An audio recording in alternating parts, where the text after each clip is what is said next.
Warahmatullahi wabarakatuh. Perkenalkan, nama saya Uzaimah Faradila Muntakin dari Prodi Farmasi Universitas Binawan. Hari ini saya akan melakukan presentasi tentang efek toksik dari logam. Pendahuluan, apa itu metal atau logam? Definisi logam tidak secara inheren jelas dan perbedaannya antara unsur logam dan non-logam bisa jadi halus. Logam biasanya ditentukan oleh sifat fisik elemen dalam keadaan padat tetapi sangat bervariasi dengan elemen logam. Sifat logam umum termasuk reflektivitas tinggi atau kilau, konduktivitas listrik yang tinggi, konduktivitas termal yang tinggi, dan keuletan dan kekuatan mekanik. Sebuah toksikologi penting berkarakteristik logam adalah dapat bereaksi dalam sistem biologis dengan kehilangan satu atau lebih elektron untuk membentuk kation. Logam sebagai racun. Logam berbeda dari zat beracun lainnya karena sebagai unsur mereka tidak diciptakan untuk dihancurkan oleh usaha manusia. Apa industri manusia telah dicapai adalah untuk memusatkan logam di lingkungan. Kontribusi antropogenik terhadap kadar logam di udara, air, tanah, dan makanan dikenali dengan baik. Penggunaan logam oleh manusia juga dapat mengubah bentuk kimianya atau spesiasi suatu elemen dan dengan demikian berdampak pada potensi racun. Dengan beberapa pengecualian penting, sebagian besar logam hanya didaur ulang dengan hemat. Pernah digunakan faktor-faktor ini tergantung untuk membuat logam menjadi sangat kuat lingkungan manusia. Logam tentu saja merupakan salah satu racun tertua yang diketahui manusia karena penggunaannya yang sangat awal. Misalnya penggunaan timbal oleh manusia mungkin dimulai tahun 2000 sebelum Masehi ketika persediaan yang melimpah diperoleh oleh biji sebagai produk sampingan peleburan perak. Berikut adalah overview dari toxic metal. Logam sebagai racun. Toksikologi logam sangat berkaitan dengan akut atau terbuka efek dosis tinggi, seperti kolik perut karena timbal atau darah, diare, dan uropenia setelah konsumsi merkuri. Karena kemajuan dalam pemahaman kita tentang potensi toksisitas logam dan konsekuensinya peningkatan kebersihan industri dan standar lingkungan yang lebih ketat. Efek akut dosis tinggi seperti itu sekarang jarang terjadi.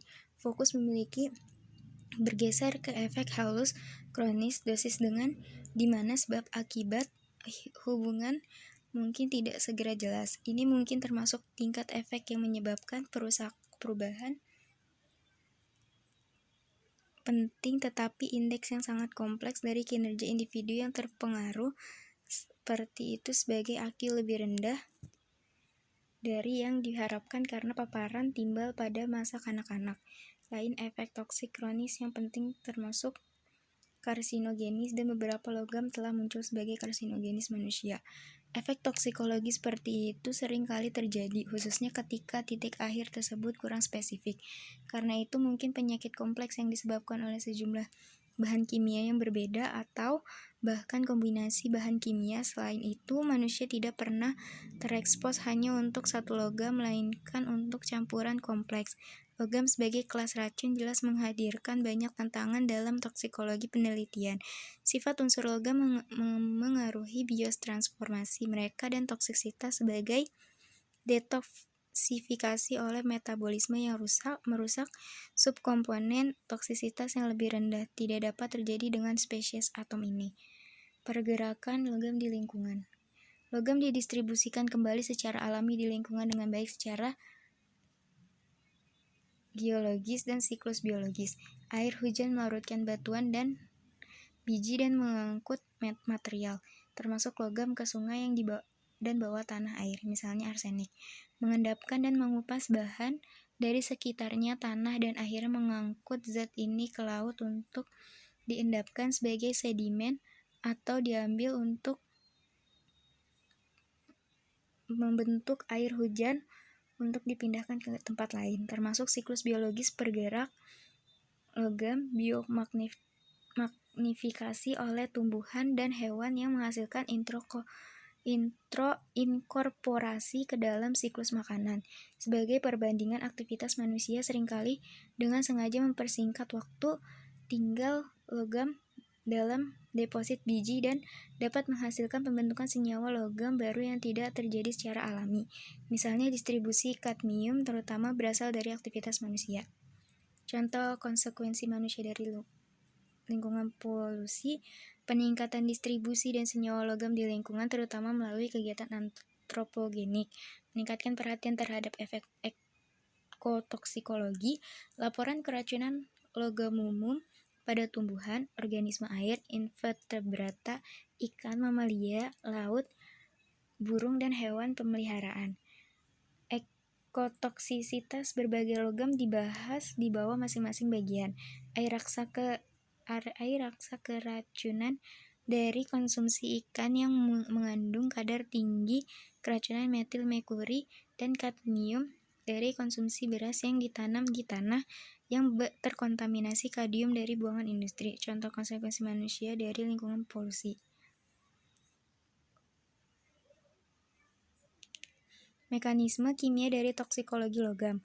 Dasar kimiawi yang tepat dari toksikologi logam kurang dipahami, tetapi mekanisme seragam untuk semua logam beracun tidak masuk akal karena variasi besar dalam sifat kimia dan titik akhir beracun. Secara kimiawi, logam dalam bentuk ioniknya bisa sangat reaktif dan dapat berinteraksi dengan sistem biologis dalam beberapa cara.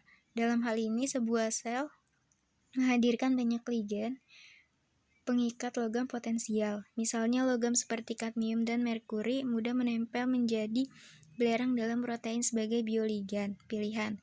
Pengalaman seperti itu mengikat mekanisme kimia penting yang digunakan eksogen logam yang memberikan efek toksik yang dapat menyebabkan pengaturan ulang sterik yang dapat merusak fungsi biomolekul. Mekanisme kimia dari toksikologi logam. Logam dapat menunjukkan bentuk serangan kimia yang lebih spesifik melalui mimikri. Dalam hal ini, logam beracun dapat bertindak sebagai tiruan dari logam esensial, mengikat ke situs fisiologis yang biasanya disimpan untuk elemen penting karena chemistry mereka yang kaya. Penting logam mengontrol atau terlibat dalam berbagai metabolisme kunci dan fungsi pensinyalan. Reaksi kimia utama lainnya adalah toksikologi logam adalah perantara logam kerasukan oksidatif.